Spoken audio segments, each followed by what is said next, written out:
ഇതൊരു അത്ഭുതമായി മാറിയിരിക്കുകയാണ്. ആന്റണി പറഞ്ഞ പോലെ ഒരു സ്വപ്നമാണോ എന്ന് പോലും നമുക്ക് തോന്നുന്ന തരത്തിൽ അത്രയും വളർന്നു കഴിഞ്ഞു എമ്പുരാൻ. നമ്മളൊരു സിനിമ തുടങ്ങുന്ന സമയത്ത് ഇത് ഏറ്റവും വലിയ ഹിറ്റായി മാറണം എന്ന് പ്രാർത്ഥിച്ചുകൊണ്ടാണ് സിനിമകൾ തുടങ്ങുന്നത്. ഞാൻ സിനിമയിൽ വന്നിട്ട് 47 വർഷമായി. ഗോപാലേട്ടൻ പറഞ്ഞ പോലെ എനിക്ക് സിനിമ മാത്രമേ അറിയുള്ളൂ.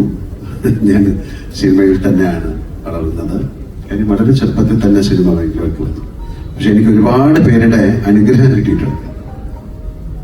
ഞാൻ വന്ന സമയത്ത് ഏറ്റവും വലിയ ആക്ടേഴ്സ് നസീർ സാറായാലും മധു സാറായാലും Thikkurissy sir, S P Pillai sir, Nedumudi മനുഷ്യൻ, ഒരുപാട് പേരുടെ സുഖമായിട്ട് അല്ലെങ്കിൽ ഞാൻ ജയന്റെ കൂടെ അഭിനയിച്ചിട്ടുണ്ട്. അവരുടെയൊക്കെ അനുഗ്രഹത്തോടു കൂടി രൂപിച്ചായിട്ട് തമിഴിലാണെങ്കിൽ Sivaji Ganesan sir, Amitabh Bachchan sir, Nageswara Rao sir, Rajkumar sir, ഒത്തിരി പേരുടെ ഒരു അനുഗ്രഹത്തോടു കൂടി വന്ന ഒരാളാണ് ഞാൻ.